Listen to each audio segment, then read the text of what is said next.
What's good, fam? It's your man, Mark Black. You know what time it is. Welcome. Welcome to Sucka-Free Saturday. Today is going to be a great broadcast. Right now, it looks like we only got a few watching, but you know what? I know my people, they're going to trickle in. So we just going to go ahead and start chopping it up. Before we get started, though, just a couple of things. First of all, I want to shout out to everybody who reached out to me via email based off of my last broadcast to work with me in helping to organize and run the United States, the U.S.'s first all ADOS-oriented super PAC. We will get that going, right? So I appreciate those who reached out. If you want to volunteer, not your money, we need your brains. We need your skills and abilities. We need your ass. If you want to volunteer, step up to the plate to get this thing started, we need you. So please make sure to reach out to me at blackoutcastmedia@gmail. Also, I want to make sure to shout out those who contributed during the last broadcast. My brother Chad, ADOS Reparation 2020, Sister Chanzonia, Naima, Miss Denny. I appreciate y'all's love and support. Fam, at the bottom of every video in the description area, there's links to resources, books, reports, help you to get up on your ADOS advocacy. There's also links there if you want to support my work.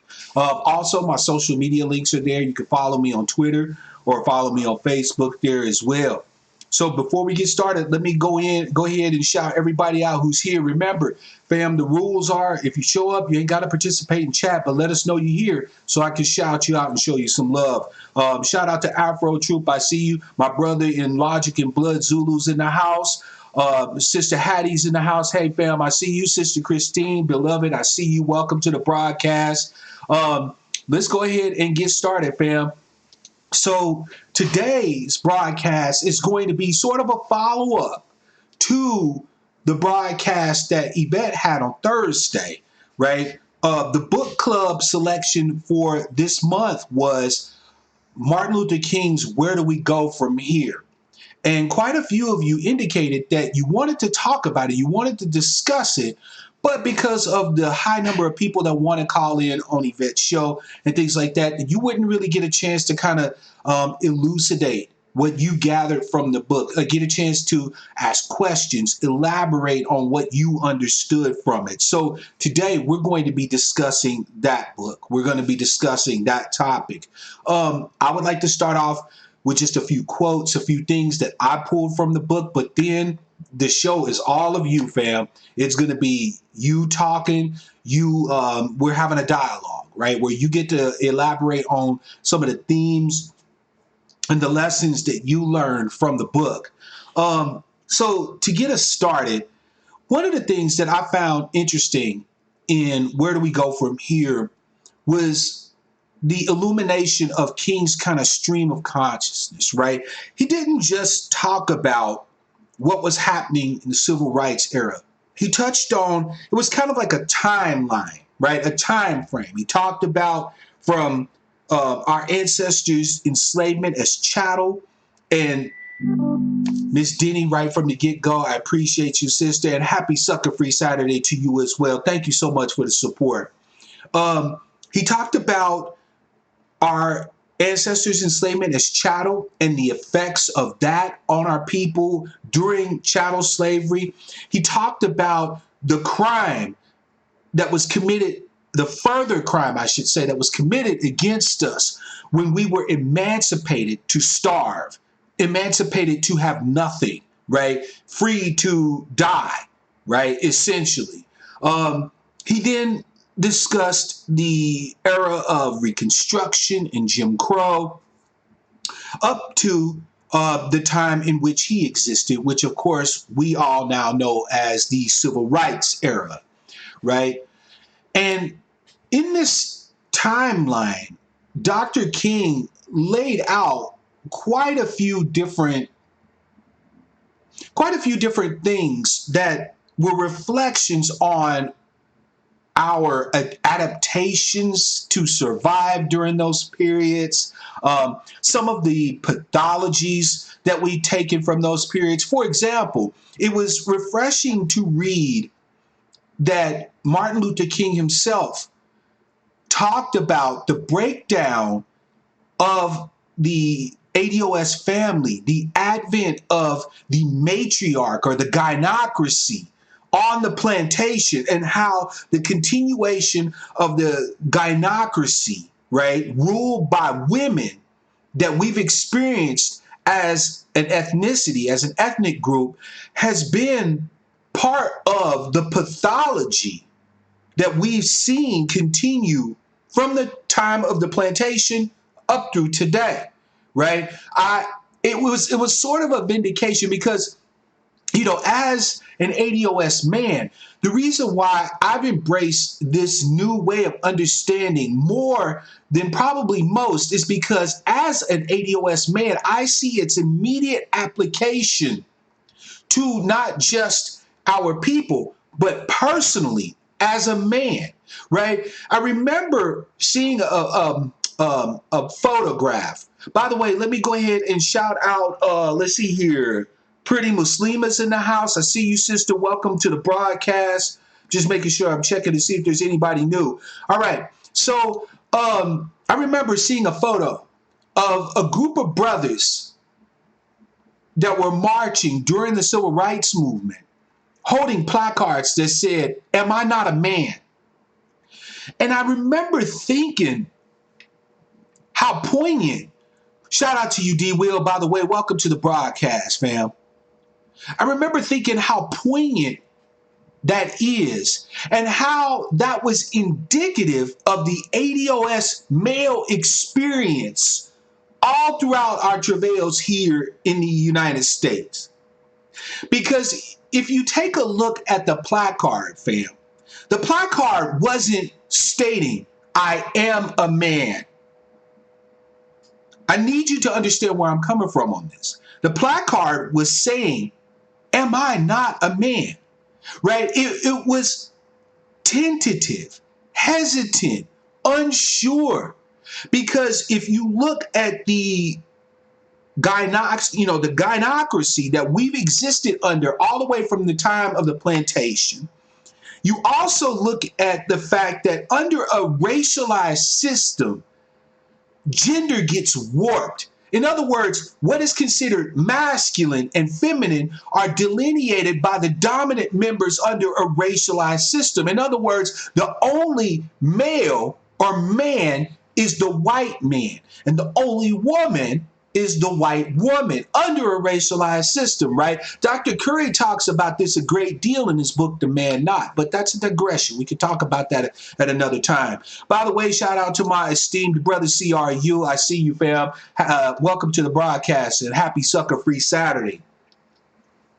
So it was interesting to me that MLK spotted this particular pathology, the breakdown of the ADOS family, and the rule over ADOS of females, of the women, right? No other ethnic group in America is dominated by the women. Now, that is not to say that I argue for patriarchy, right? However, it is to say that in a system where a patriarchal point of view is posited from generation by generation by the women themselves. Because remember, fam, woman is the first teacher of every child, right? So if patriarchy is the order of white domination, it is because white women first support and uplift patriarchy. Then it only stands to reason that by us operating in its polar opposite puts us at a disadvantage. Because situations and circumstances and dynamics that we would not, in other words, systems, dynamics, and things like that we're expecting to be one way because we operate from a matriarchal mind state or a gynocratic mindset are completely overturned on their head under a patriarchal system of social dynamics and power. right? If that makes any sense. By the way, shout out to my beloved sister Toolbox. I see you. Welcome to the broadcast. Fam, it's my, you know what? This is my job. It's my pleasure to read these hard books for you, fam. LaShawn's in the house, by the way. Peace, brothers. Good to see you. So that was one thing I noticed right off the bat was his insightful cutting through the dross. Like Martin Luther King didn't much care that it would offend the women for us to claim that we exist under a gynocracy or a matriarchy. He just simply stated it as a matter of fact, right? And supported it with corroborating evidence. There was another thing that I found very interesting in the book too as well. I found interesting how MLK, as much as he would try to connect with, for lack of a better way to say it, ADOS folk of a lower socioeconomic order, there seemed to have been a part of him, and I think this is a part of the dichotomy that was MLK.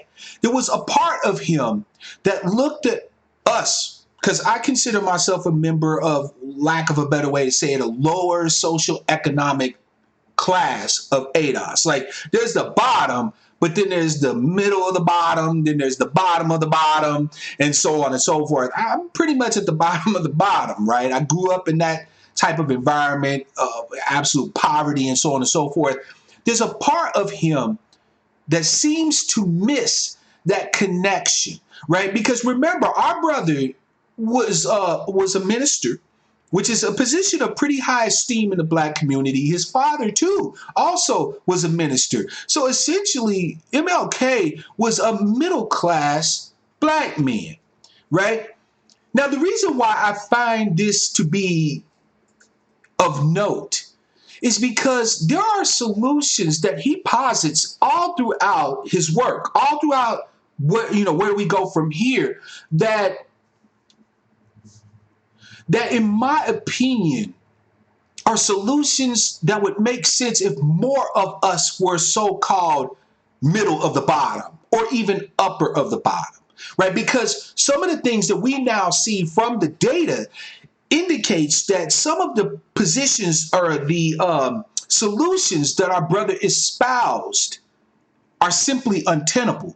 Yes, we do have localized capability to affect economic structures via boycott, but in the main, we lack the resources for a major boycott to work on a national level as ADOS. We simply just don't have the means to support a nationwide boycott, right? So his ideas of buying black, spending black, so on and so forth, we now know it just isn't tenable as an actual strat for ADOS, right? So what was interesting was to learn how much was possible back then that we kind of don't have available to us as tools and weapons today, right? Such as boycotts and things like that, right? I mean, Pretty Muslima hit it on the head. Globalization basically took us, the bottom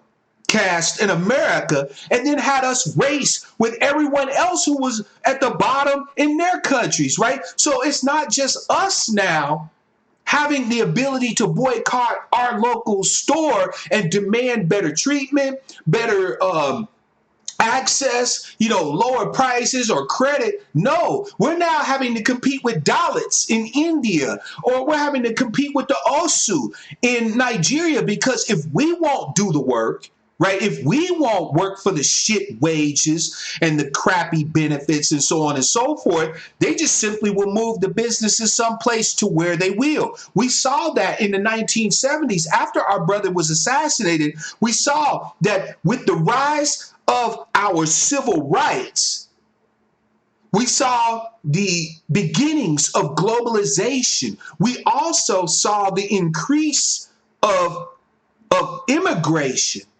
from non-white nations into America, right? So before the civil rights era, immigrants to America who were black, like either African, continental African, diaspora African, or whatever, was to the right of the decimal point, fam. Like it wasn't even a respectable fraction of 1%. But after the advent of the civil rights struggle and the loss of our brothers, Martin Luther King, James Baldwin, Malcolm X or MLK Shabazz, right? We saw that the response, which he talks about a bit in the book, the white backlash, was white flight from the urban cores that eroded the tax base and took resources that were supposed to finally have been distributed equally amongst us, took that out to the suburbs and exurbs. On top of that, we saw the beginnings of globalization shutting down the industrial and manufacturing base, which was primarily brothers like myself's entree into the job market. So even on top of the discrimination that we already face by being the bearers of this lineage, right? We then had to face the additional hurdle of a business saying, well, rather than hire niggas and pay them a living wage, we just gonna take the jobs over to Malaysia, or we'll farm them out to Taiwan or to China, where we can circumvent, OSHA, where we can circumvent unionization and so on and so forth. Then you had in the 80s, right? Ronald Reagan come in, union busting, lurching the economic system hard to the right, and so on and so forth. You feel me? So we can see kind of from a vantage point that our brother didn't live to see what was some of the effects of what it was that we did, or what of some of the effects of where we needed to go. Like, in other words, he was asking the question, where do we go from here? And he posited it. But we actually have the benefit of hindsight to know what happened after the demise of our brother. And we've been able to see that. So we may have a different point of view. But that being said, I wanted to read out a couple of quotes here. This was a quote that I took a little bit of umbrage to, right? So I wanted to highlight this one first, just so y'all know that this wasn't going to be a broadcast where Mark Black was going to be like, oh, Martin Luther King hit it on every cylinder and he was spot on. No, again, he was our brother, but I think he had some blind spots, especially when it came to dealing with the lower orders of ADOS people, right? He had the same sort of middle-class white reticence for addressing the frustration, the righteous anger and outrage of the black masses, or what some of you socialists and communists would call the black proletariat. You know what I'm saying? So he was talking about the Watts riots. And here was a quote here. He said, during the year, in several northern and western cities, most tragically in Watts, young Negroes had exploded in violence. In an irrational burst of rage, they had sought to say something, but the flames had blackened both themselves and their oppressors, unquote. And I just, it's funny. I think about the Watts riot completely different than this, right?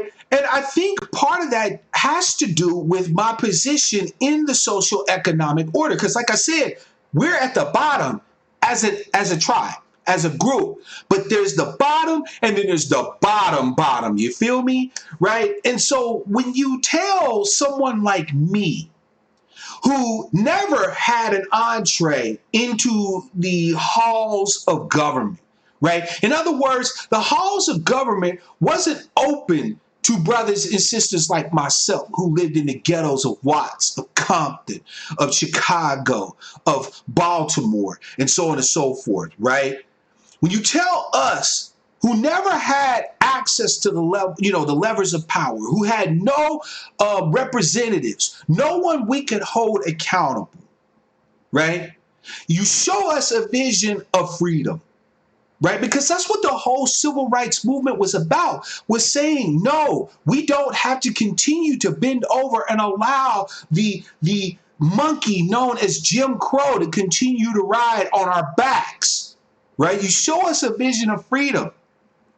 But then we see primarily at that time the white liberals, right, telling us that, okay, y'all just keep getting knocked in the head, but we're going to work it out. It's going to take us some time, right? We're going to have to, but you can't get crazy, right? We can't be going too crazy. We got to piecemeal it. When my family is starving, when my daddy hasn't had a job in 2 years, when my mother's out, being a domestic at best and possibly doing worse to bring bread into the house, and this is all I see, showing me a vision of a world that I should have, but that for whatever reason I feel I cannot have, that's a recipe for outrage. That's a recipe for riots. Martin Luther King himself said that the riot is the language of the unheard. So it's like, on one hand, he understood that the brothers and sisters in Watts and in other places were rioting because no one was listening to them. No one was saying, we have a right to have our grievances heard, that we are just as American as everyone else, and you either will listen to us or we will make you listen to us. He understood that, but it's like it couldn't get past that sort of high-flung intellectual thing that he sometimes adopted in his attempt to be as broad-based as he possibly could be. And I thought I wanted to touch on that because I thought that was right there. It said a lot about his mindset, that he said an irrational burst of rage. I find it irrational that we haven't collectively en masse started to riot and burn up this country, right? Like, the thing that consistently blows me away when I hear about riots, when I hear about attacks on the police and things like that, is not that we have done it. What I find a continual source of amazement is that we have not majoritively, right, as the majority en masse done that. It is completely rational. After 400 years of oppression, rapine, theft, murder, lies, brutality, lynching, for there to be some pushback, some lashing out. How is that irrational? That threw me for a loop. But I actually have the utmost of respect for Martin Luther King and his work, right? But we have to tell the truth where it is, right? We can't be so beholden to the man that we can't be truthful about where he comes from. And our brother's point of view was primarily a middle class, almost white man's point of view, right? If you think about it, his disillusionment that finally helped him to understand just what the role of the white liberal was, right? So you remember in a letter from the Birmingham jail, when he wrote that his issue at this point was not with the Ku Klux Klaner or the Citizens Counselor, right? But with the white liberal who kept telling us to wait, who kept telling us to push off what it is that we need, what it is that we want. And you see that today, right? Yes, I actually did read the entire book, Tam, right? Absolutely. As a matter of fact, I've got quite a few quotes here because, again, there was a lot that I agreed with Brother Martin in this book, right? So I just wanted to make it clear that I have no problem with critiquing the brother. But there was a lot of good stuff that I took away from the man. Here's a quote that just sat right on my chest and wouldn't get up. It was like, I'm here. I ain't going nowhere. Right? Here was a quote. Quote, a good many observers have remarked that if equality could come at once, the Negro would not be ready for it. I submit that the white American is even more unprepared, unquote. Boom! Like, Brother Martin, I'm telling you, the brother had laser sight. He could like pinpoint out. So damn insightful. Fam, how often are we told that if you niggas get reparations, the stock in Dayton rims at KFC would shoot through the roof? If we gave y'all reparations, Cadillac would be the richest company on the planet. As if somehow or another we cannot manage freedom, right? That we cannot manage our economic resources, that we can't handle equality, right? So if equality was to come for us tomorrow, how many black folk, even ADOS folk, right, will sit here and tell you that you shouldn't get your due because you're liable to be wasteful. You're liable to throw it away, to squander your inheritance, like the prodigal son who demanded from his father his inheritance and then ran off to a far country and just squandered it all, right? You can't be trusted with autonomy, with freedom. You hear that even from other ADOS people, right? But our brother, so insightful, said that no, we would be perfectly fine with it. It is white folks who are not ready for us to be equal. If we had equality today, white folks would lose their damn mind. If they cut the check and enforced the laws and gave us the status that we deserve as ADOS, white folks in the main would be shook. They would not know how to handle it, fam. They are the reason why we are in this place that we are. Because isn't it funny, fam, that all throughout our history, all throughout our travails here in the United States as ADOS, everyone has tried to make us, ADOS folk, the problem, right? I wouldn't have to use the whip if the niggers would just do what I tell them, right? So even when we were on the plantation, when we got brutalized, it was our fault, right? Our women and our men get raped. They were enticing the white folks, or they would have reckless gaze, reckless eyeballs, right? We have always been the problem to America, right? But here's the thing. The problem of America isn't black folk. The problem of America is white folks. Because it is whiteness that created blackness. Come on now, tell the truth and shame the devil. Yes, we are ADOS, right? But blackness was created by white folks. You understand me? The status and the so-called taint that is applied to the appellation of blackness as laid upon us as ADOS is the creation of white folks. They're the motherfuckers with the problem, not us, right? And Martin Luther King saw that and insightfully remarked upon it. He actually quoted Gunnar Myrdal, right? Talking about the race problem in America. Here's the quote. The Negro problem is not only America's greatest failure, but also America's incomparably great opportunity for the future. If America should follow its own deepest convictions, its well-being at home would be increased directly. At the same time, America's prestige and power abroad would rise immensely. The century-old dream of American patriots that America should give to the entire world its freedoms and its own faith would come true. America can demonstrate that justice, equality, and cooperation are possible between white and colored people. America is free to choose whether the Negro shall remain her liability or become her opportunity, unquote. Gunnar Myrdal in this book said that we are the debt of America.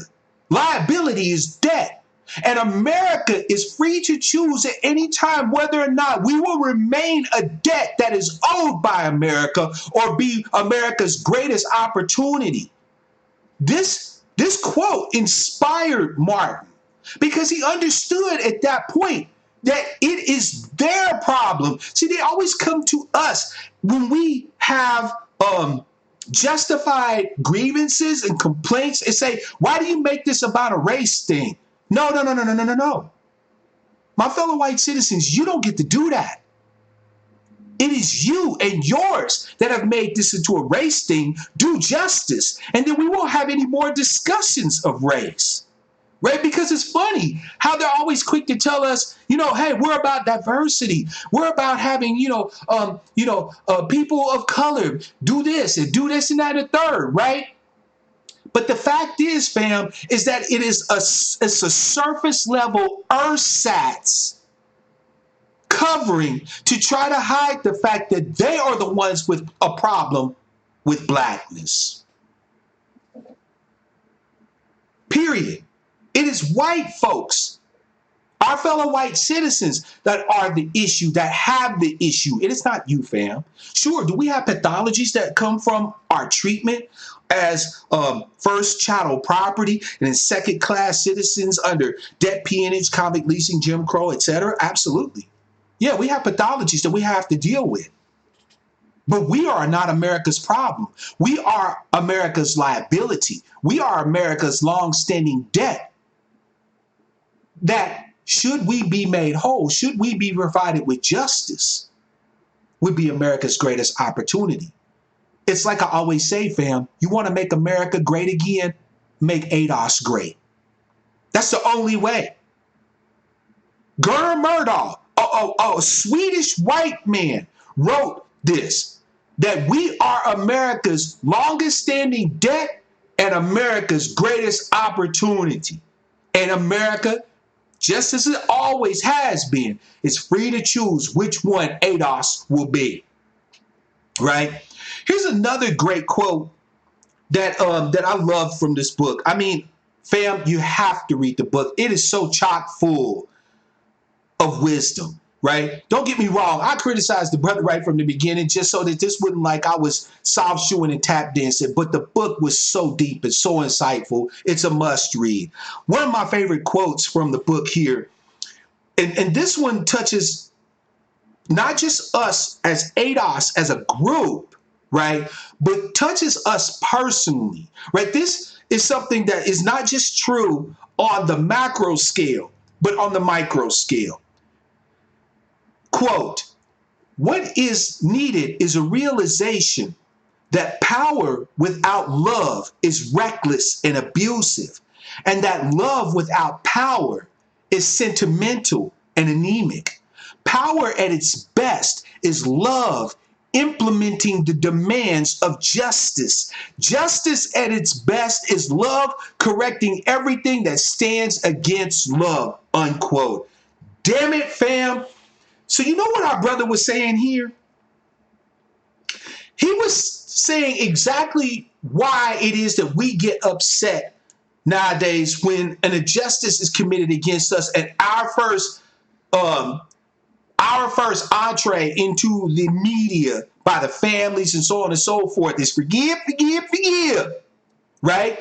Because Dr. King said that love without power is sentimental and anemic. It's useless. It has no force whatsoever. Forgiveness, love, without the capability to gain justice is anemic. It's bloodless.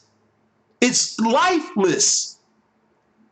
Power without love is abusive, right? You have authority over your children. So you technically can do whatever you want to your children. Well, how many ADOS parent their children with the focus on the power of their authority or their role as parents, but never a focus on the love that they need to show to their children?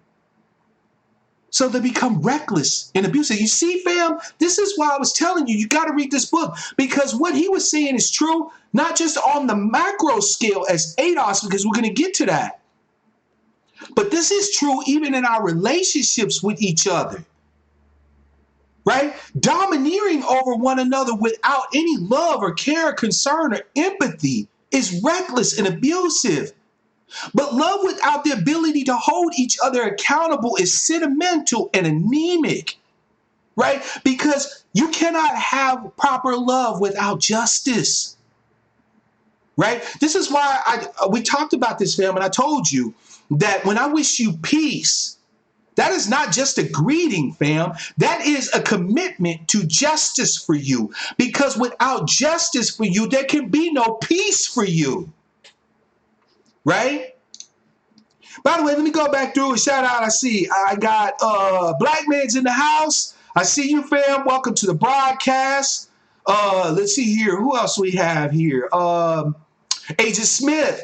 Shout out to you, fam. I see you. Welcome to the broadcast. Justice at its best is love correcting everything that stands against love, right? The fact is that we as ADOS have every right to demand justice from America because we have been the greatest lovers of America. You have to understand, fam, we're the only ones who obey the rules. We're the only ones who buy into the vision of America. We're the only ones. Everybody else violate the rules, the laws. They cheat, lie, steal, kill, murder. They do whatever. We're the only ones.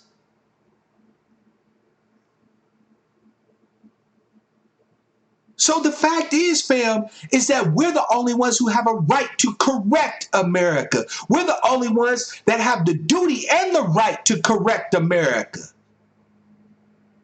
Our voice is the only one that counts in this particular matter because no one else is qualified to speak.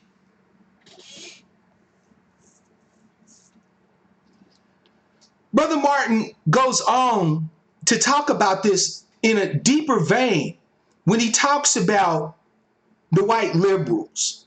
And here's a quote that I pulled from the book that I thought just sealed up the sum. All right. Quote, the white liberal must see that the Negro needs not only love, but also justice. It is not enough to say, we love Negroes. We have many Negro friends. They must demand justice for Negroes. Love that does not satisfy justice is no love at all. It is merely a sentimental affection, little more than what one would have for a pet. Love at its best is justice concretized, unquote. You feel me? He hit it right there on the barrelhead. How many times, fam, do we get these white folks that come to us, and it ain't just white folks anymore. You know, nowadays everybody claims to want to align with ADOS, right, with ADOS folk. How many of these allies come to us talking about, you know, I went to a black college and I just love black people. You know, I think, you guys, blah, blah, blah, and they talk about how we been done wrong and so on and so forth, right? But then when it comes time to demand justice, when we're out there saying, hey, justice, right now, justice. By the way, shout out to August. Shalom to you, sister. Welcome to the broadcast. Easy be easy. I see you, fam. D. Will, if I didn't say what's up to you, and to you, Chris, I see y'all. Happy Saturday. Happy Sucka-Free Saturday, fam. Right? But when it comes time for us to demand justice, we look for these so-called white liberals, and it was all hot air. It was all lip service. They're quick to tell us that they're on our team until we start demanding reciprocity for our vote, until we start demanding tangibles and substantive, comprehensive resources for our communities. Oh, now, guess what? Those liberal friends of ours ain't so friendly no more. You know, the socialists and economists who was like, you know, workers of the world, unite and power to the people. When ADOS starts standing up and demanding our due specifically for us, oh, now they got problems. Now they got beef, right? All these, like Agent Smith said, Ellen, the most liberal of liberals, right? Up there chilling with Shrub. Because at the end of the day, liberal or conservative, if you white folk, you're on the same team. None of them want to give up their privilege. None of them wants to do justice. Oh, they have no problem with telling us how much they love us. They have no problem with telling us that they want to eat with us. They want to kick it with us. They want to bear our babies, right?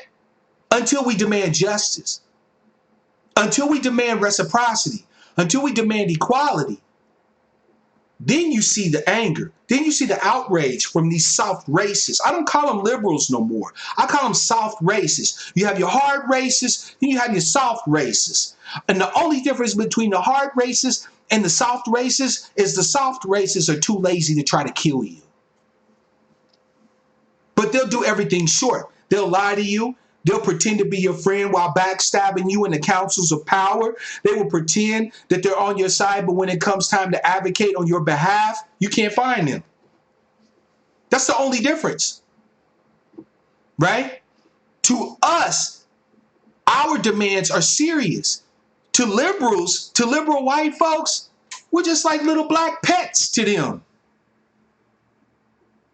Let's just keep it a full buck. Those are not my words. Those are the words of our inestimable ancestor and our esteemed brother, Martin Luther King himself.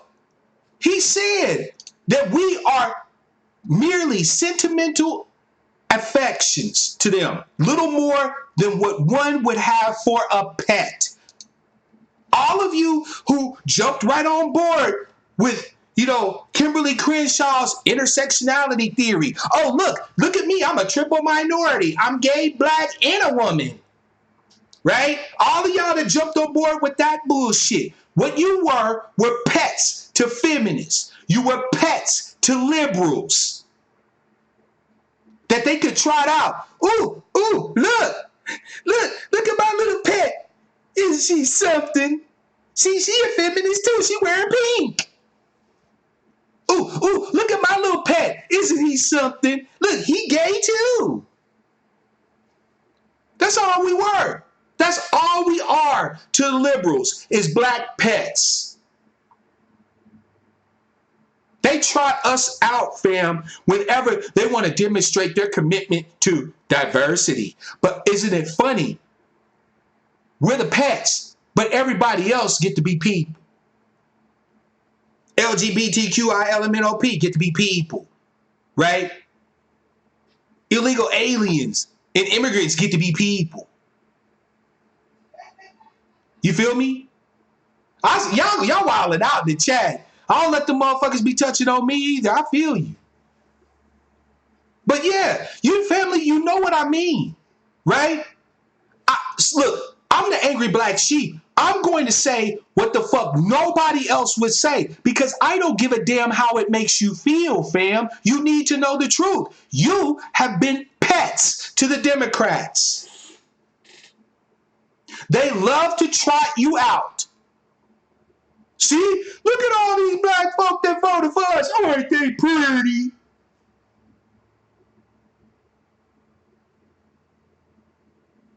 But then when you start barking, because you want some actual motherfucking tangibles, they just throw you some more Alpo and say, don't worry, I'm going to take care of you.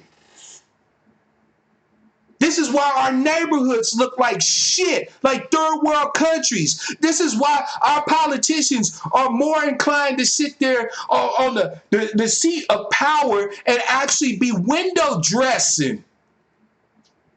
If the Republicans are hard racists or the home, if they harbor all the hard racists, then where do you think the home of the soft racists is? I'll give you a guess. Hint, it ain't the Republicans.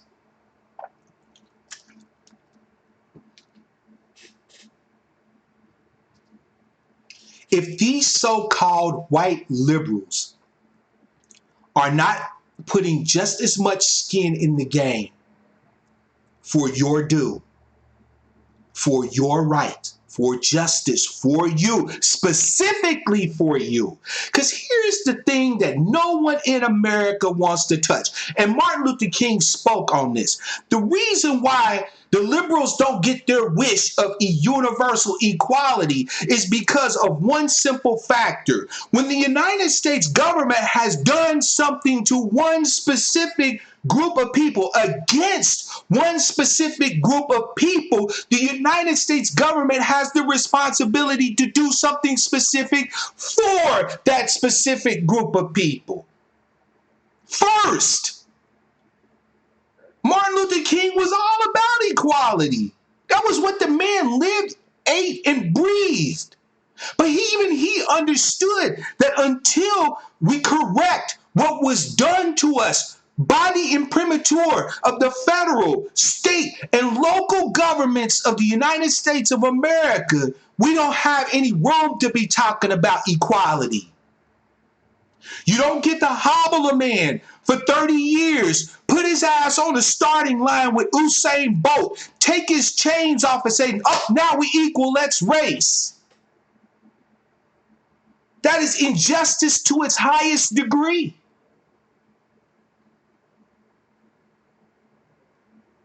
We have the hard racists that migrated to the Republican Party, the party of Lincoln, and scared the shit out of y'all as ADOS. But you never realized that you were snuggled up as pets next to the soft racists in the Democratic Party. But Martin Luther King spotted that before his death. He saw, he questioned, he said, did I integrate my people into a burning house? On one side, we have the hard racists, the Dixiecrats that became the Republicans. And on the other side, we got these soft-lipped, sibilant, siren song singing soft racists of the Democrats. Did I fuck up? He wondered. No, he didn't. Because we finally got a chance to see just what both of them are all about. Again, fam, we have the benefit of hindsight. We have the benefit of hindsight. We can see just what shenanigans were pulled on us. He spotted the seeds of it. But we got to live the fruits of it. The last quote that I'm going to share with y'all, fam, because I'm going to open up the lines. I didn't want to speak even this long, but I love this damn book. Like I said, fam, this book is a must read. It is a must read, fam. As a matter of fact, when this video is done, I'm going to put a link where you can purchase the book in the description field of the video. Please click the link. Clicking the link to buy that book will support my channel, and it'll also get you the book too as well. But this book is a must read. I mean, MLK words were like prophecy in this book, right? But here's a quote. Actually, I'm sorry, it's two more quotes. So I'll do this one first. Quote, a second important step that the Negro must take is to work passionately for group identity. This does not mean group isolation or group exclusivity. It means the kind of group consciousness that Negroes need in order to participate more meaningfully at all levels of the life of our nation. Group unity necessarily involves group trust and reconciliation. One of the most serious effects of the Negro's damaged ego has been his frequent loss of respect for himself and for other Negroes. He ends up with the ambivalence towards his own kind. To overcome this tragic conflict, it will be necessary for the Negro to find a new self-image. Only by being reconciled to ourselves will we be able to build upon the resources we already have at our disposal. Too many Negroes are jealous of other Negro successes and progress. Too many Negro organizations are warring against each other with a claim to absolute truth. The pharaohs had a favorite and effective strategy to keep their slaves in bondage, keep them fighting amongst themselves. The divide and conquer technique has been a potent weapon in the arsenal of oppression. But when slaves unite, the Red Seas of history open and the Egypts of slavery crumble, unquote. Right here, fam, Martin Luther King was talking about ADOS. He said that we need a group identity that facilitates us learning to trust each other, right? And reconcile with each other. Name me a group consciousness that you're aware of, or a group identity other than ADOS that accomplishes that. Under the banner of ADOS, fam, we've got every type of ADOS person. Every type. Every single type. But there's one thing that's common amongst us all. An undying respect. An undying esteem for, an undying trust in, and an undying love for our fellow tribes people. We understand if you come from a background that's hard scrabble, your family was drug addicted, your daddy was a criminal, been locked up for 30 years, it don't matter with ADOS, we got you. It don't matter if you come from the uppermost of upper crust, we got you. It don't matter if you're religious, we got you. It don't matter if you're an atheist, we got you. It don't matter where your station in life is or what your proclivities are. If you share this lineage and this heritage, we got you. Martin Luther King felt that this was important because this allows us to be able to harness the resources that we have available to foment our push for this justice claim, that without a group identity that was inclusive, right? Not necessarily throwing everybody out, but encompassing as many ADOS as we can, that gives us the springboard needed for us to effectively prosecute the battle for this justice claim. You feel me? It's as simple as that. If you're ADOS, we ride with you. Are we going to have beef? Yes. But guess what? As ADOS, I'm more inclined to come and talk to my tribes person and say, hey, fam, we got this thing going on. We need to work this out. We brother and sister. We tribes people. I can't let this continue to happen today. Right? When I see my family from now on, it's smiles for miles. It's reaching out the hand. Is there something I can do for you, brother or sister? Is there somewhere I can assist you? We're not going to be perfect, right? But at the same token, ADOS is giving us the lens to be able to view each other not with distrust, with rancor, with hatred and ambivalence.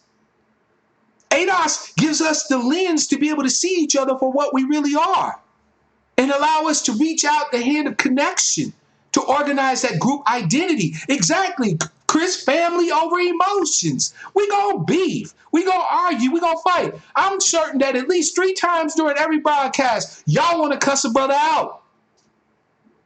But you know what though, I still love you anyway. If you ADOS, you my peoples. We a tribe, we family. We gonna work it out. We are going to work it out. There's no, I don't know if I can work it out with these niggas. No, that day's gone. No, I am going to work it out with my tribes people. We're going to work this shit out. We're going to figure it out. We're going to iron it out, and then we're going to keep steamrolling forward. Period. The last quote that I want to leave y'all with before I open up the lines here talks about the type of actions, because a lot of you have asked throughout the chat and continue to ask and will continue to ask, well, what's the solution, Brother Black? Fuck, I don't know. That's what the whole part and parcel of us being ADOS is so that we can get together and organize to develop strategies and tactics along the way to be able to get to the solution to press home our justice claim. But I can tell you this, right? That whatever the solution entails, it is not going to be a one-time thing.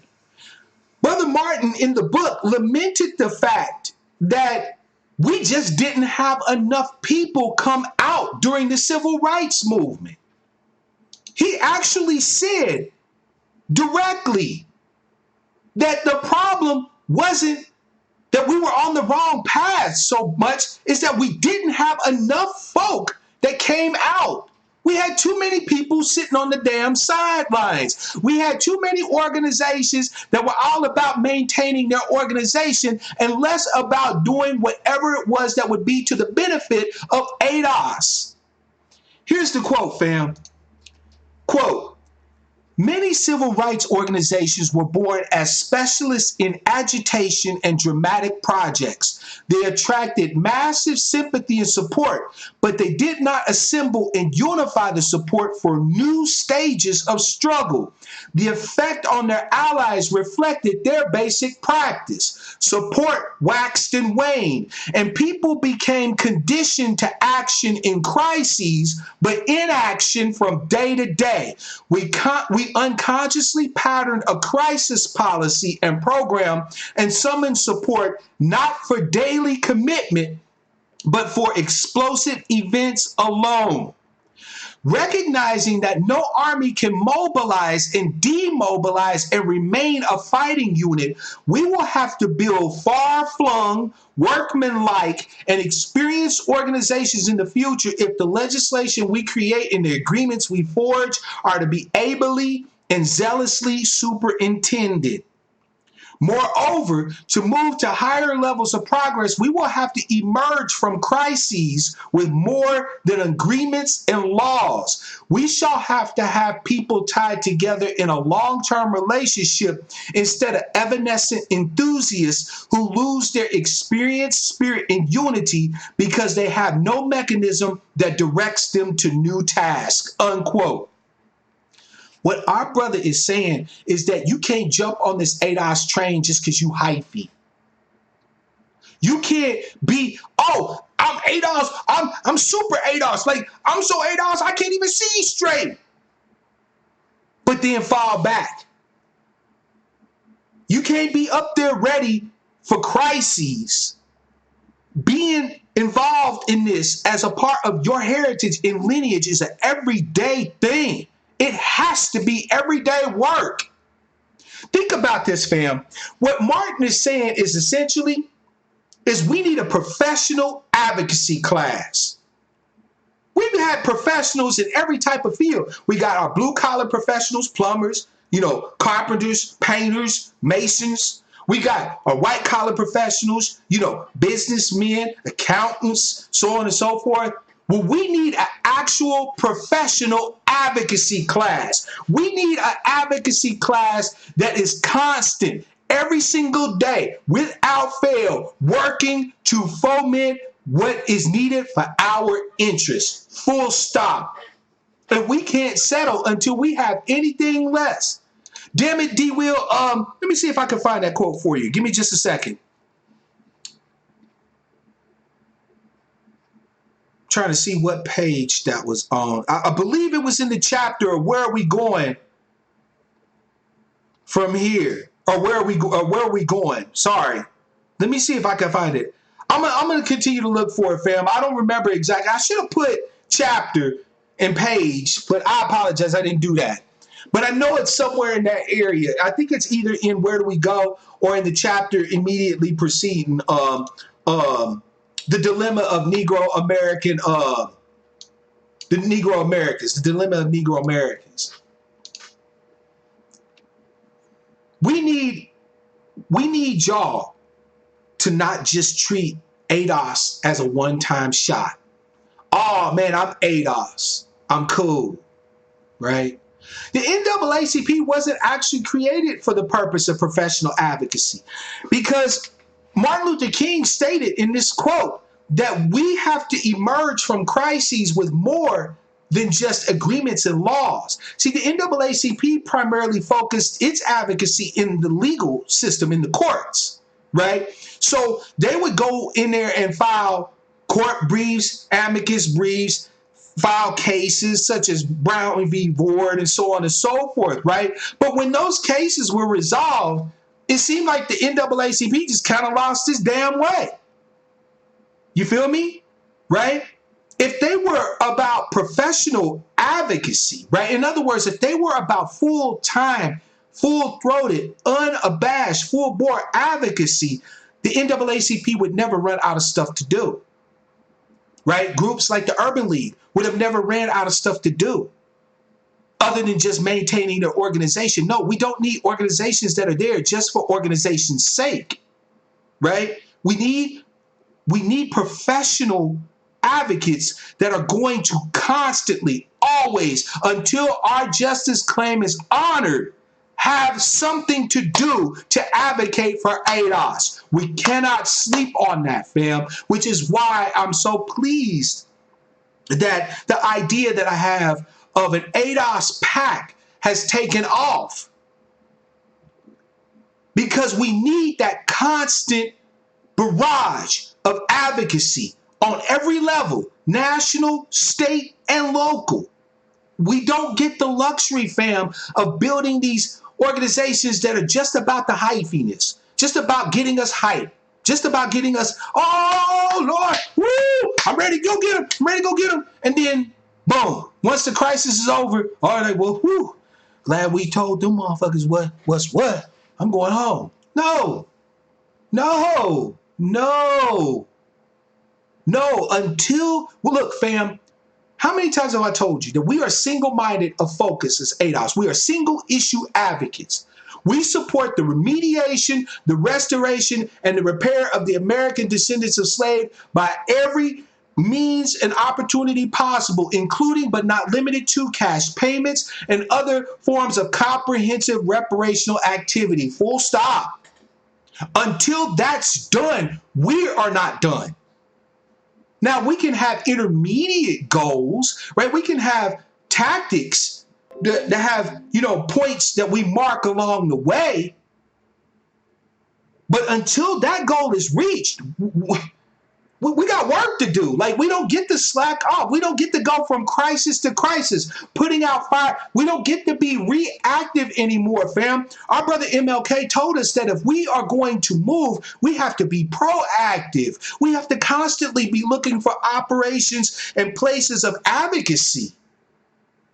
And we need to stand on those, period, until it's done.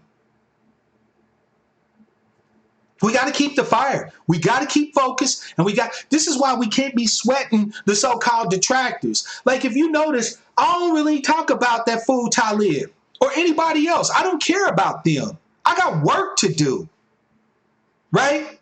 If I'm fortunate, one day I may end up sitting at a table representing my tribe. I don't have time for idiots like Talib Kweli. I don't have time for idiots like Coleman Cruz Hughes. Damn them. You see what I'm saying?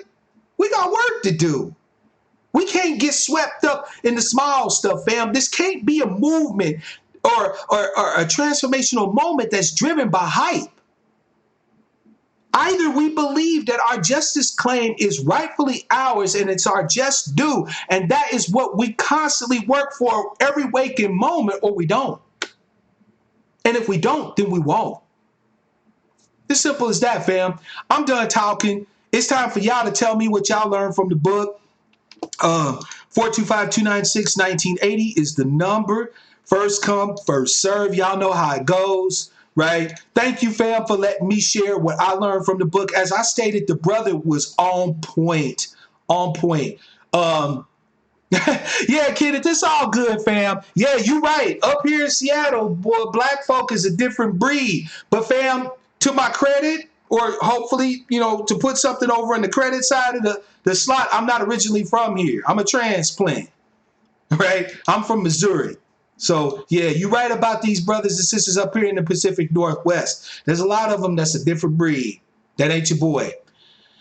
Yeah, fam, 425-296-1980. Martin Luther King's words, fam, was just so spot on, just so solid and so spot on that it's hard to accept that our brother wrote that back in 1967. That so much of what was true then for us is true now, right? That's, fam, you got to get, look, like D. Will said, you got to roll up them sleeves, right? And you got to get ready to put in the work. If you in this thing because ADOS feel good to you, because having an identity feel good to you, that's not enough. We got to do politics. We got to do economics. We got to do sociology and psychology. We talk about lineage therapy. Where are our ADOS trained therapists and psychologists and psychiatrists stepping up to offer lineage therapy to our peoples? Right? Why does it only have to be Dr. Joy DeGruy who gives a damn about post-traumatic slavery disorder? You see what I'm saying? Right? Like, if you're going to be a part of this transformational moment, to be a part of this transformational moment, you don't get to just sit back and say, woo, I'm ADOS, ready to move. That's no. When you're done rejoicing, when you're done talking, we have things to do. We have advocacy to push. We have a justice claim to bring home to our tribe. What are you doing? Like, you got to do the work. 425-296-1980, fam. The lines is open. I want to hear what you thought about the book. Pretty Muslima, I know you read the book, so you better be calling your tail in, miss. Right? Yeah, we gotta learn. We gotta follow. You know what I'm saying? And then when it's our turn, we gotta lead. Everybody gotta have an opportunity to jump up and lead. And we need professional advocacy. We can't do this no janky nigga shit no more. That's going from crisis to crisis to crisis. Right? We don't need no more advocacy that we only see when somebody's dead or when somebody got kicked out of their homes. You see what I'm saying? That's all right. Pretty Muslima, give us a call anyway. I want to hear what you took away from the book, fam. I want to hear what y'all took away from the book. And you're right. Epigenetics is something that, everybody talk about feeling slavery in their bones, right? We talk about the effects of slavery in our bodies. Well, the study of epigenetics, if you understand that science, even a modicum of that science, you'll come to understand that it's not surprising that what our families went through under slavery is still reflected in our flesh today, in a type of cellular memory, if you will.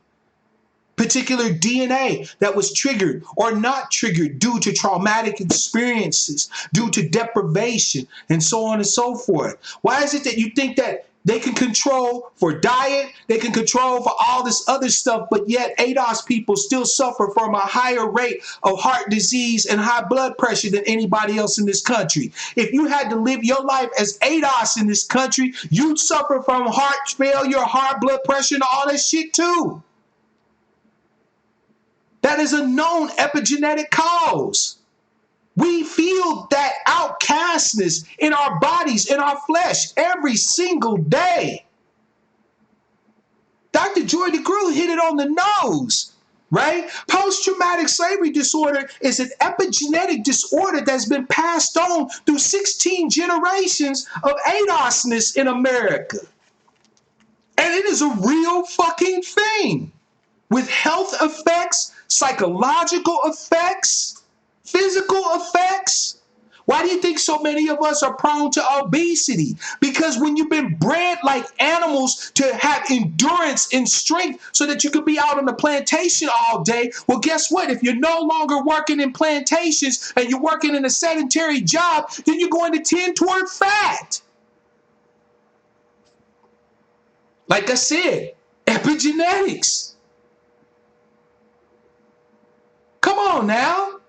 Tell the truth and shame the devils, right?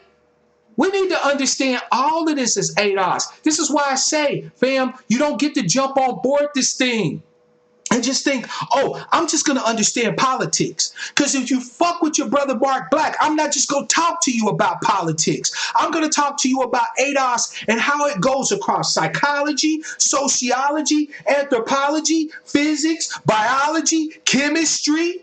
As best I'm able. I'm no professional, but I love to read. I love to study.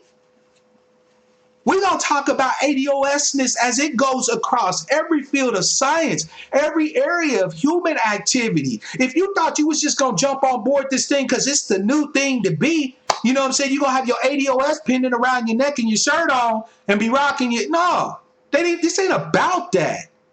This is about pressing home the greatest debt America owes until it's paid.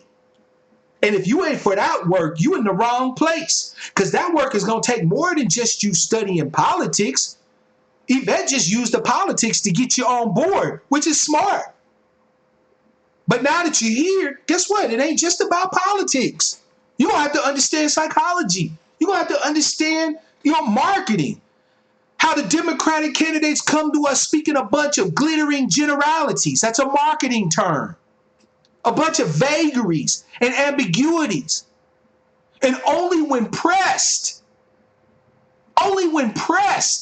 do they finally admit that they're not going to come out and do anything. So I'm not going to sit up here and just say I'm going to do something specifically for black people. No. Right? You need to understand how marketing works. And marketing was developed by Edward Bernays. He was one of the foremost founders of the advertising industry. And Edward Bernays was a trained psychologist.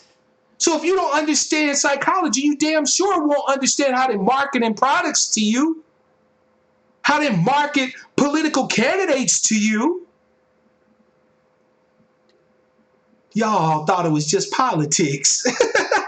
Politics is hugely important, right? That's where our fight is primarily going to be for the foreseeable future, is in the political and economic spheres, right?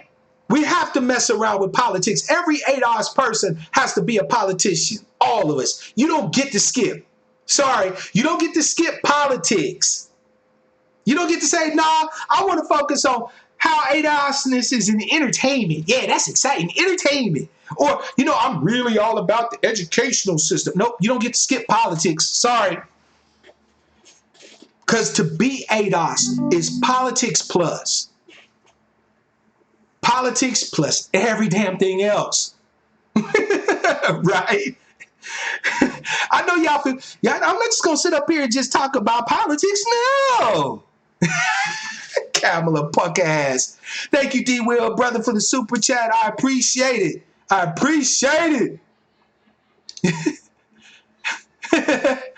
not going to sit up here and just talk about politics. No. Kamala's punk ass. Yeah, I'm done. Yeah, she talked. Look, family, this is Kamala. She said, I'm not going to do anything specifically for black people. Get in front of Native Americans, though. I'm going to set aside 500,000 acres of land for y'all. I'm going to make sure that we honor the motherfucking treaties. We're going to improve the Indian health services. We're going to get y'all more money and resources to support you until such time as you can support yourself. Oh, she had a bunch of tangibles.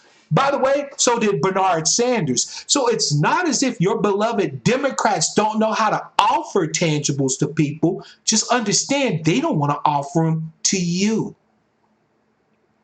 Because you're the vote they never thought they had to deal with at all. You're the captive vote. Oh, it don't matter what we offer them niggas or not offer them. They gonna vote for us. Look at what they did for Obama, 91%. Look at what they did for Hillary. Fam, I haven't yet run across a black person that actually liked Hillary Clinton, and we still voted for that bitch in droves. Like, make it make sense. Like, we keep complaining that the Democrats show us no respect, but we keep being a captive vote for them. 2016 was the first year I saw us slacking off a bit. Instead of 90%, it was 80%. Okay, it was like 80-some-odd%. That's good. Okay? But the Democrats need to feel the hurt. In my humble opinion. What you talking about yelling? I ain't yelling. It's my daddy voice, I suppose. I apologize, fam. You know what I'm saying? I got kids. When I'm trying to tell my kids something that I want to sink in, you know what I'm saying? I'm emphatic. I don't yell. I'm emphatic. 425-296-1980. Damn, fam. I opened up the lines so that y'all can call and talk with me about what you got from the book, right? It's important that we share these insights with each other, right? Yeah, I was yelling. I'm not going to lie. I was yelling. But I get a pass every so often. Besides, I wasn't yelling at y'all. I was yelling with you. Because y'all should be yelling too. That's right. Zulu Black named off, for those of you who are unfamiliar, right? Um, One of our greatest and brightest luminaries, may she rest, Frances Cress Welsing, wrote a book called The ISIS Papers, in which she talks about the areas of human activity, of people activity, right? She called it, or I call it human activity, right? And she lists out 9 areas: economics, education, entertainment, labor, law, politics, religion, sex, and war, right? She also kind of got that from Dr. Neely Fuller too as well, right? Dr. Neely Fuller spoke about that in his United Compensatory Code Concept book, right? The code book, basically, for those of you who are unfamiliar with it.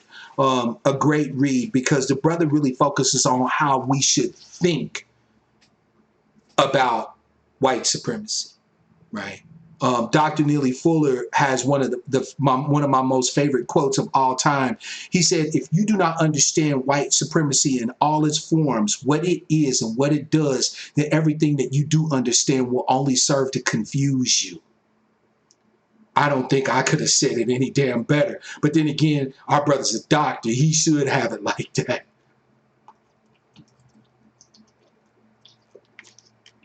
And Dr. Neely Fuller killed it. Killed it with that. Killed it with that. 425-296-1980, fam. I'm not going to keep the phones open for too long. It's Saturday, and I want y'all to enjoy y'all's day. Besides, you know what I'm saying? The fact is that I'm at the point where I'm yelling at you and stuff like that, according to Pretty Muslima, right? Which means, you know, grumpy old man and all. No, I'm kidding. 425-296-1980, fam. You know what? I'm just going to open it up. We don't have to talk about the book, but I want to hear from you. I never like to do a broadcast where I'm just talking at you. I would love to hear from you. So even if you don't want to talk about the book at this point, Sister Tam, I hope you do call in and talk about what you learned from the book. Even if I got something different from you, you know, let's see here. Caller from 510. It's your man, Mark Black. What's your name? Where you calling from? And what's on your mind? It's Pretty Muslima. How you doing? Hey, I'm doing all right, sister. You know I wasn't yelling at you. Come on, come here. Come on in here. No, you weren't yelling at me, but you know how I feel about that angry stuff. Hey, sister, angry. But I see you got black desperate. I guess no one else read the book or didn't have any quotes. That's okay. You know what? I figured that either they all got an opportunity to speak the other night or they didn't read the book. In which case, it doesn't matter. You know what I'm saying? I just wanted people to have a second opportunity to elaborate on what they got from the book. So, sister, the floor is yours. Thank you. I wasn't going to call in because where you went with your take on the book, so I was like, oh, man, I don't want to change you know, like the flow of energy that you had going. So I feel kind of sheepish about the stuff I picked out. I want to hear what spoke to you, because, like I said, the book was chock full of jewels. I did the criticism first, so I didn't sound like just a complete fanboy, right? Because I really loved the work that he did in the book, right? So, however whatever spoke to you, sister, we want to hear it. Oh God. I see the chat. I'm looking. Black sheep need to get angry from time to time. Every so often. I say we need to get passionate. I say lead the anger. Bring the passion, but lead the anger. But, you know, it's all good. We all have our different views. It's all good, sister. So the first one, so you know I'm Muslim, but I do not fall underneath the Nation of Islam. However, I did grow up listening to Minister Farrakhan. My mom was like real pro-black. We stayed home for the Million Man March. Like, we did not go to school. She didn't go to work. Like, she was serious about it. But I've been listening to him my whole life. And so reading this book, it was so many different things that Dr. King said would not work that Farrakhan preaches to us on a daily. So I feel some type of way about that, because even though I'm Orthodox, I still listen to the minister. Like, he has his the time, what's the name of it? He has a little pod, a little channel on YouTube. Yeah. The Time and What Must Be Done, I think is the name of it. Yeah. But anyway, no, I actually listen to the minister too. I didn't like some of the stuff that came out of the final call earlier this year about ADOS, but the minister has spoken about ADOS and he's spoken about it very positively. So, I got nothing but love and support for the minister. But go ahead, sister. I'm sorry. Just the tactics that he chooses to present to us as like solutions to what we're going through, that Dr. King laid out so eloquently with this is not going to work and why. So one of them I pulled out is on page 51. Do you have your book? I do have it open. Let's do it. I got it in PDF, so we're going to go to 51. Oh, okay.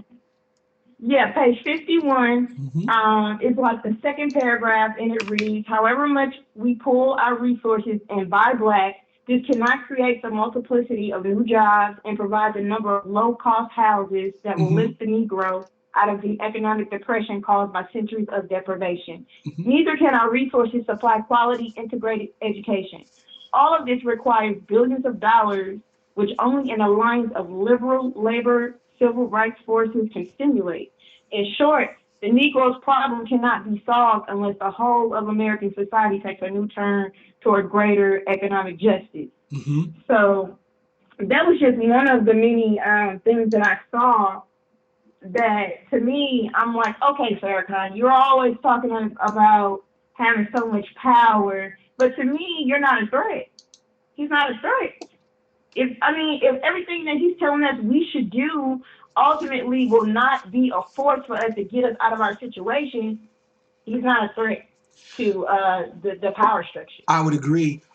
Now, so sister, can we have a discussion, or did you, okay?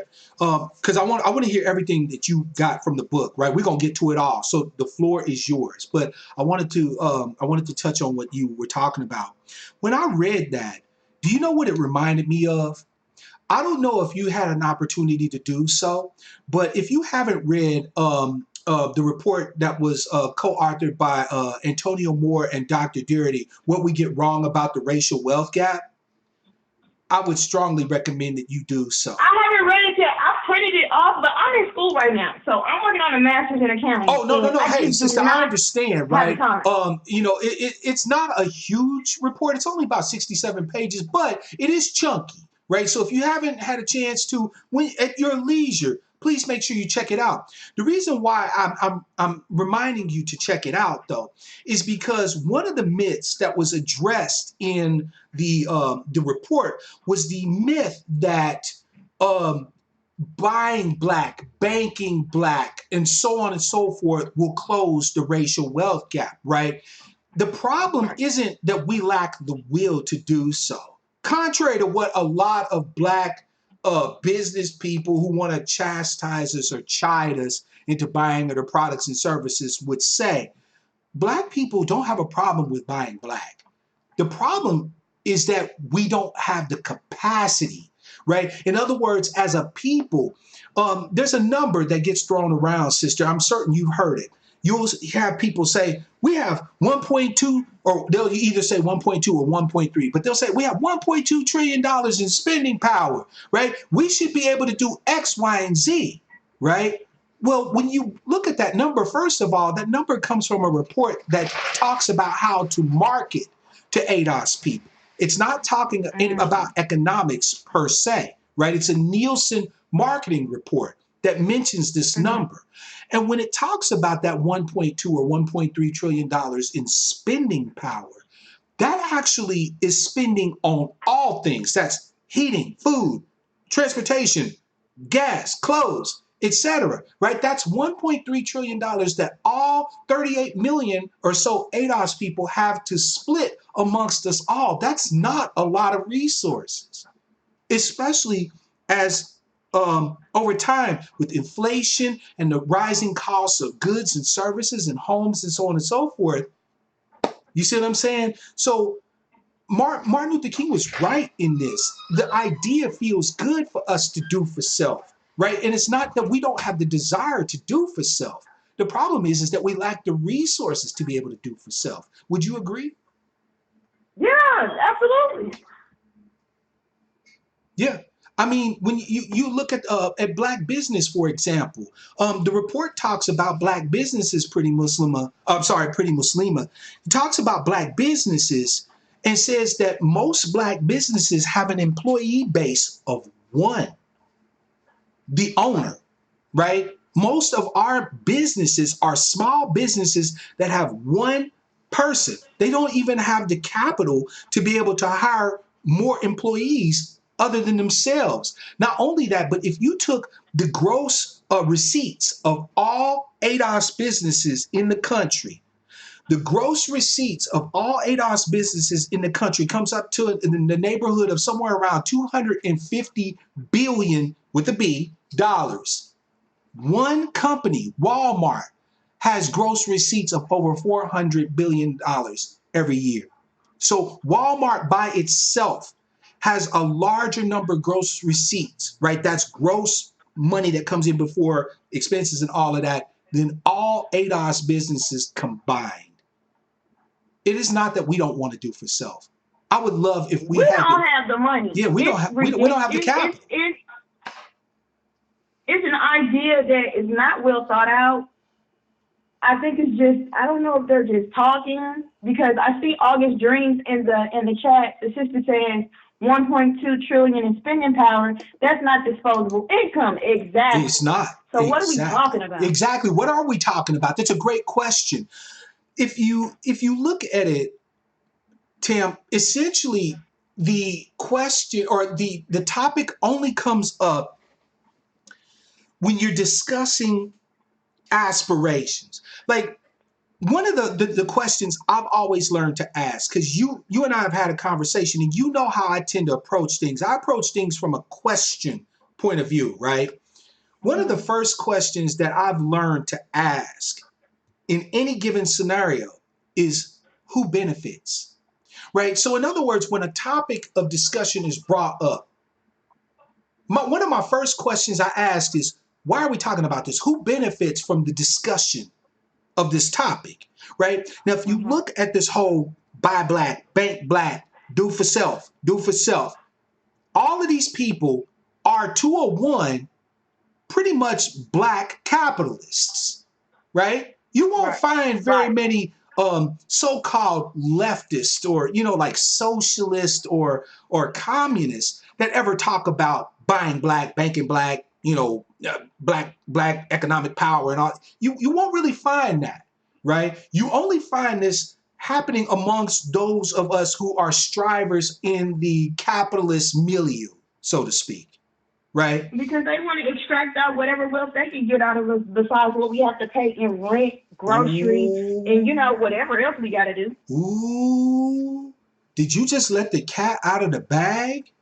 See, one of the things that we are going to have to understand as ADOS is that there is not an insubstantial number among us who have been taught, for whatever reason, that the only way to make it is to exploit us, similar to what white supremacy does, right? Rather than helping us to fight white domination and white supremacy by putting us in the position in which we belong, they simply want to be hangers on, remora, if you will, Mm. right? These leeches, these parasites attached to us. And they couch it in that what they're doing is to benefit the community. But strangely enough, when they reach their goals as these hyper capitalists, you don't find them amongst us, right? At a certain point, Right. these hyper capitalist black folk quietly move off into Brentwood Hills and Beverly Hills, and so Mm-hmm. they're not staying in the South Side. They're not staying in Compton and Watts,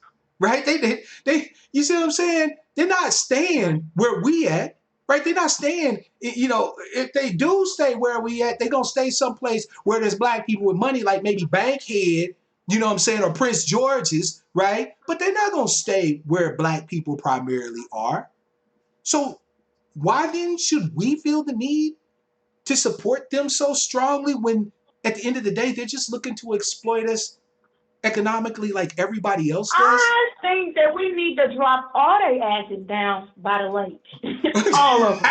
all the black celebrities, all the black capitalists. Like I'm serious because it's like they get to their levels and then they don't give us a voice at all. They don't say, I know what it's like to be on the bottom.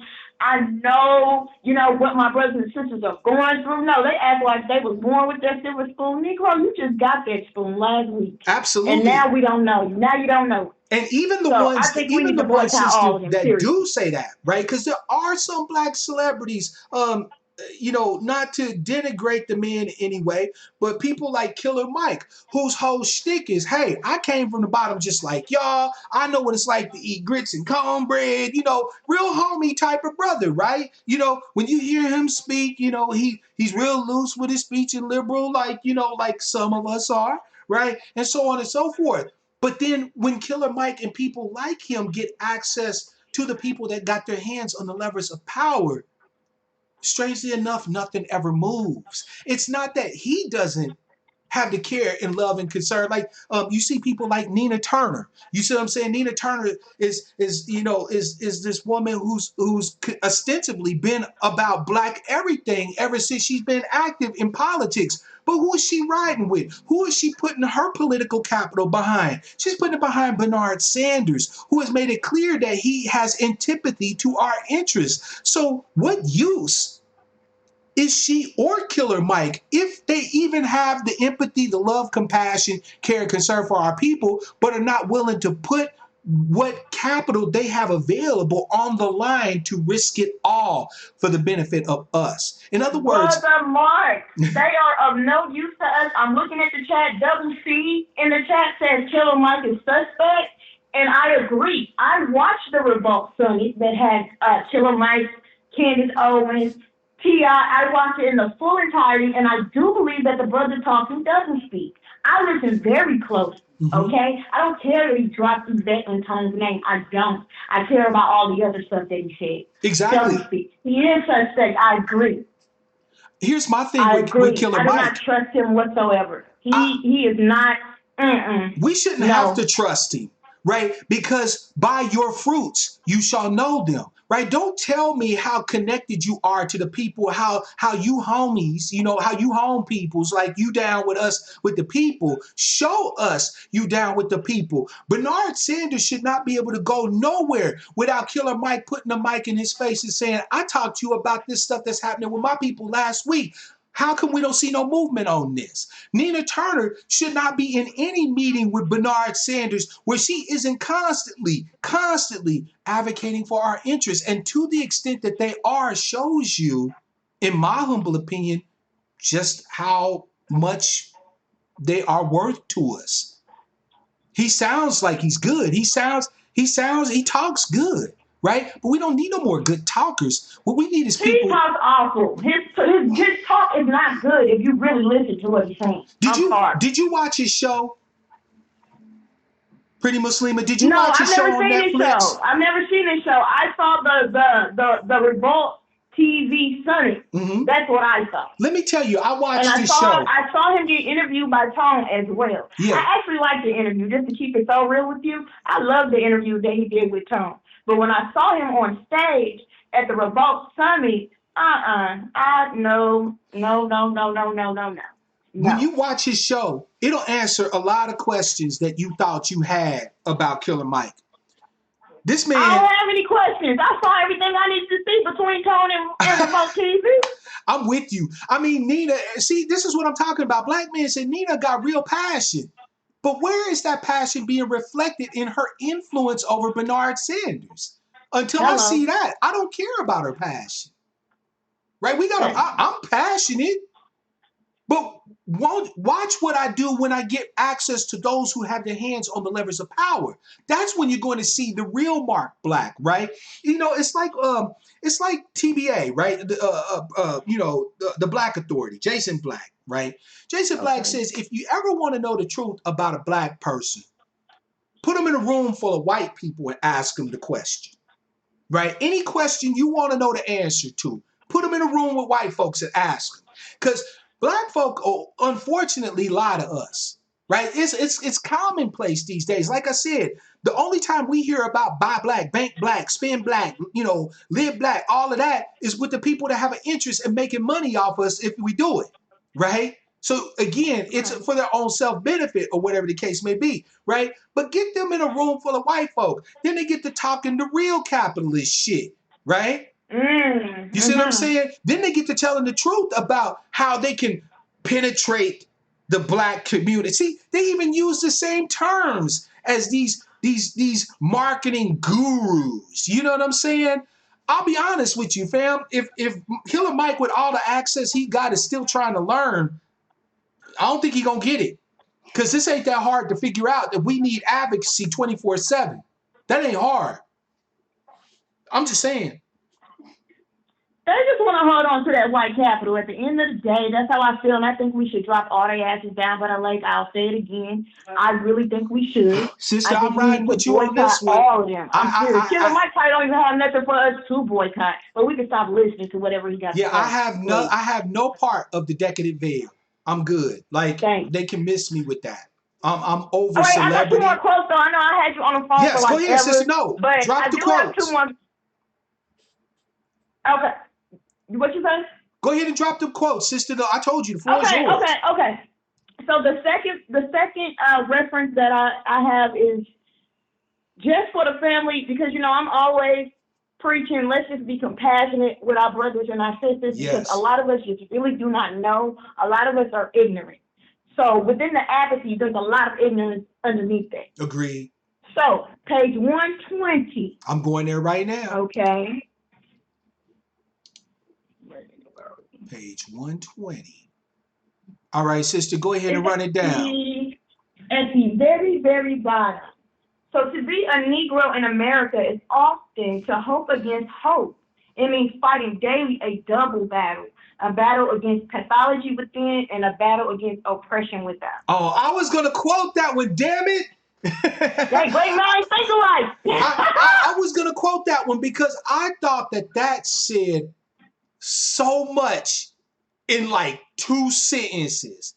We face already as ADOS. What the brother was saying is we face a battle on 2 fronts every day as ADOS. A battle against the pathologies that we bear from the traumas that we've gone through in this country. And on top of that, the battles that we have to face against the oppression that the country continues to put upon us every day. And sometimes being ADOS is just holding on to an irrational ass hope that don't seem to like it make no sense. I've said that hope is a poison. And I personally still believe that. But with that said, I understand why a lot of my brothers and sisters have a deep, unabiding hope. Because sometimes, damn it, hope is the difference between you getting your ass up out of bed. That's all you got. And that is all we have. Okay? I feel that's you. all we have. I feel you. Sometimes that's all we got. Barack Obama exploited our hope. He exploited it. Hope and change. Hope and change. We got the hope. Everybody else got the change. Yeah, that was awful. But that's all we have at the end of the day, because every day that I walk out the door, I'm dealing with psychological and spiritual warfare. We all are. So, hey, that's why I always preach, please have compassion. That's right. With our brothers and our sisters. We have to walk in love, and we have to speak with love language. Like, we have to clean this up. We have to clean ourselves up. You know what? So that we can fight this fight. Sister Tam, there's a couple of brothers that when they pop into the chat, they always greet me with esteemed brother, and I greet them in return with esteemed brother. Have you noticed that? I saw it. Do you know why we do that? Because you and many others may not notice, but I've been a part of a group of brothers where we agreed at the first of the year that no longer when we see each other, will we greet each other with nothing but the absolute utmost of respect and esteem. We're not just brothers, we're esteemed brothers to each other. Esteem means I care for you. It means I value you. When I greet these brothers and when they greet me, we're establishing right from the get-go goodwill, care, and esteem for each other. That is a must.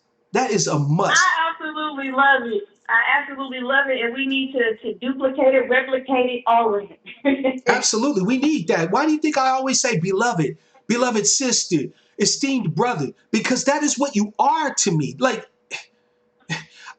we're going to have to figure it out that ADOS has come to wipe away all that old mess, all that old sickness, all that old looking at each other with hostility, with ambivalence, with disrespect. You can't be a member of my lineage and not be worthy of respect, because I know what your ancestors went through and what my ancestors went through. And the fact that you are here means that you are automatically worthy of a degree of esteem and respect just because your ass is ADOS and breathing.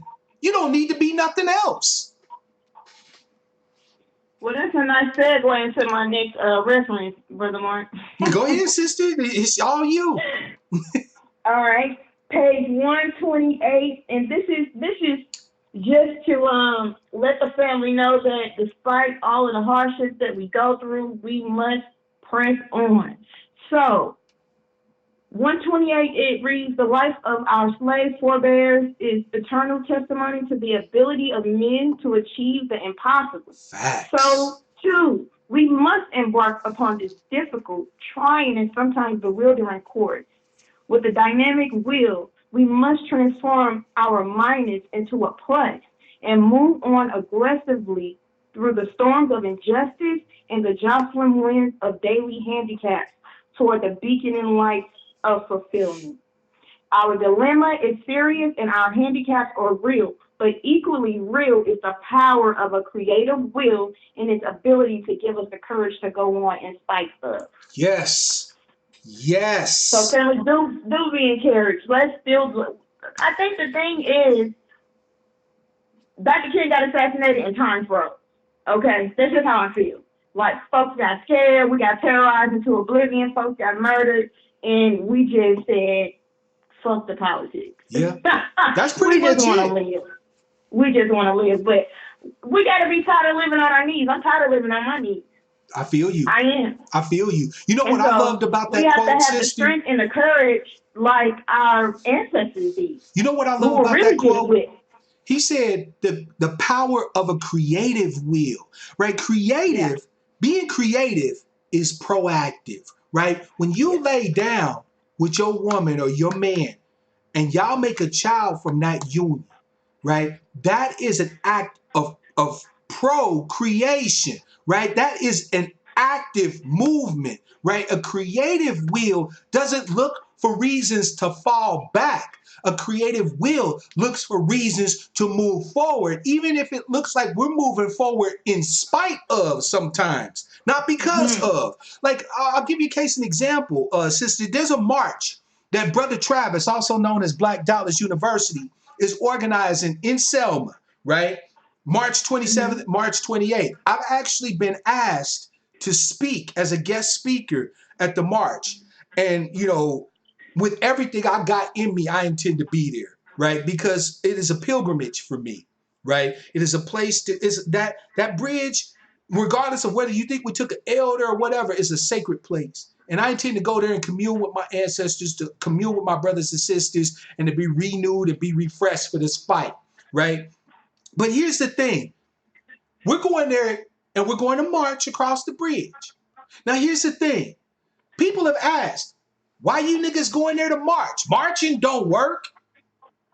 And they failed to understand that we're not going there to march because we demanding something from an injustice, right? We're not going there to march because we pissed off at Selma State, city government because they done something, or the cops and killed somebody down there or whatever. This is a march that we organized for us. That's the difference.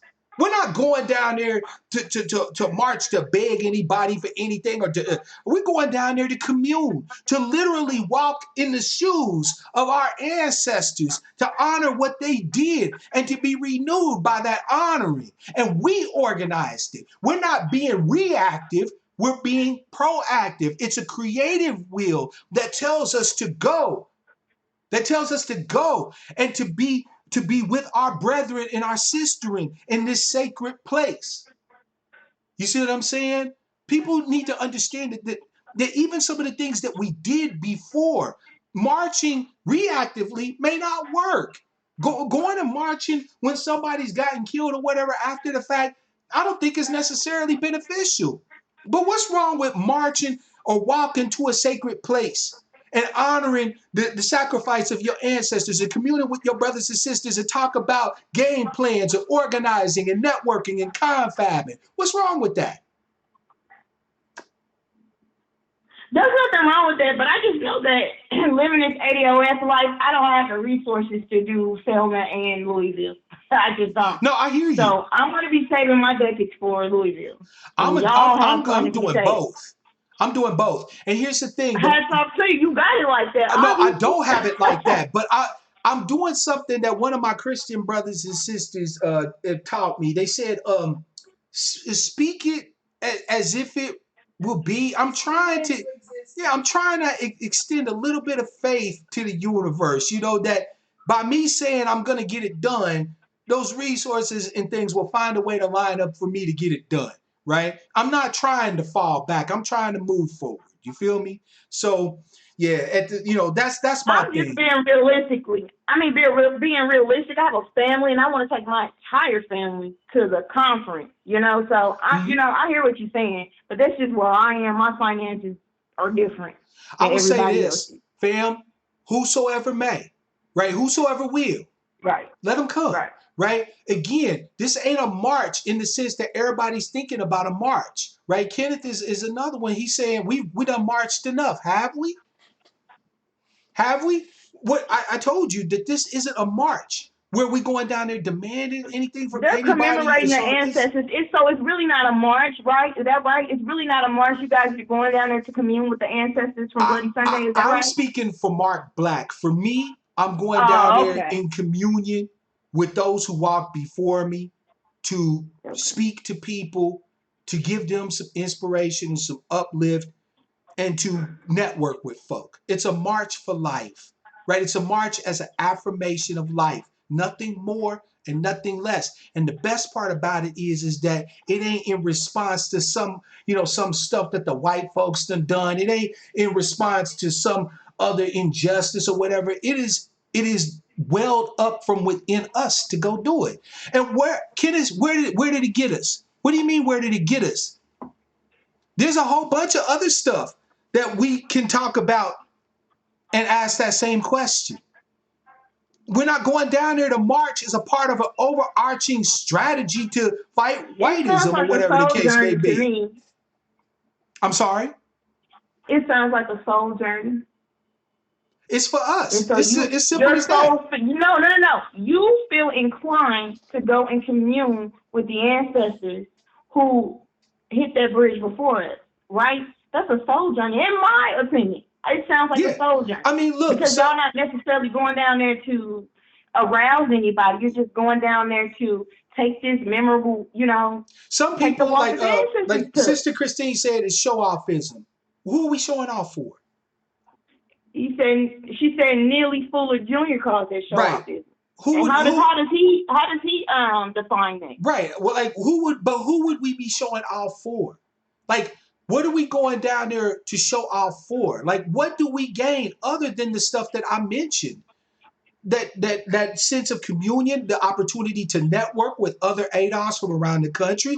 Why do we have to have just one event? If we can have multiple events, have multiple events or whatever the case may be. I personally, in my opinion, any revolution, and I would consider what we're doing to be very revolutionary. Any revolution I can't dance at, I don't want to be a part of. If I can't march to live, if I can't walk with my brothers and sisters to commune to live, then what do I need to be walking anywhere for? In my humble opinion. I'm one brother. I intend to be there. There's others who announced that they intend to be there. And I'm certain that now that I've mentioned it, there's a lot of you who will be there in spirit. And we need that too. Send your well wishes our way, right? There ain't nothing wrong with you saying this one ain't for me, right? But for those whosoever will, that's what I'm saying. It ain't gotta be no big let's diss the marchers type thing because them niggas is doing stuff that ain't gonna work no more and this, that, and the third. It ain't gotta be like that, right? Whosoever will. It's an open invite. Either it speaks to you or it don't. But if it don't knock the brothers and sisters that it do speak to. That's all I'm saying. You know, what did I don't have a problem with it. Yeah, what did the Million Man March accomplish? But we did it. I can't do it financially. Trust me, sis. I get it. I get it. Trust me. I'm right now looking at my finances to make sure that I can try to find a way to do it. You feel me? So no, I definitely understand. But it's another opportunity to do the things that we've been needing to do to organize. Can I do one last reference, please, before I hang up? Of course, and please. This is for all. Okay, this is for all of the AOS who feels like they want to lead in whatever capacity that they want to lead in this whole movement. Okay. Page 65 is for my leaders. Everybody can lead. But for those of us who have leadership qualities and will be bringing whatever we bring to the table, this is for you. Because I want everybody to stay strong and to be encouraged and to stay courageous. So, page 65. Ultimately, a genuine leader is not a searcher for consensus, but a molder of consensus. Okay? That's right. So do you in whatever capacity.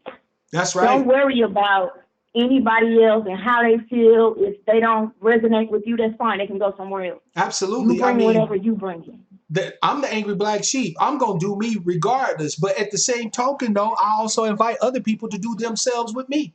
That's what it's all about is right. ADOS. Do ADOS. How you do ADOS. Just do it with right. me. If you have an event or something that you're organizing, you want people to show up, tell your man about it. Some of us will be able to afford to go. Some of us won't. Some of us will be there with you physically. Some of us will be there with you in spirit. But to me, it's all of a piece, right? I don't care how you do ADOS. Just do it with me.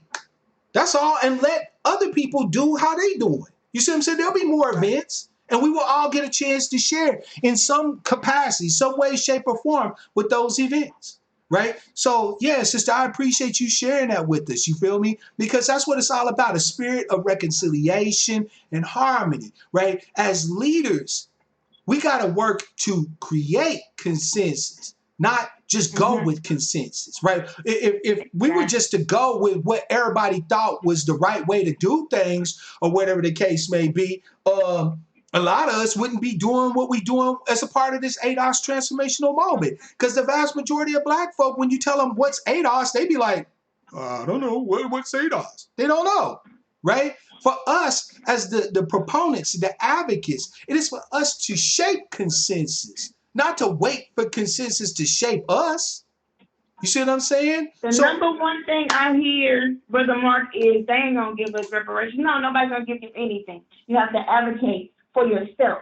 All groups advocate for their self-interest, and we have to advocate for ours. Nobody's going to give us anything. We have to do the work. It's that simple. Simple as that. Simple as that. Yes, reparations have been brought up before, but what do? They say no, and we do what? Go home. We go home. No, we got to stay at it. That's what Martin Luther King, he said. He said it wasn't, the problem wasn't that we were on the right track. We just didn't have enough bodies out there. The white folks come in and kick a few people in the head, and the rest of them go hide.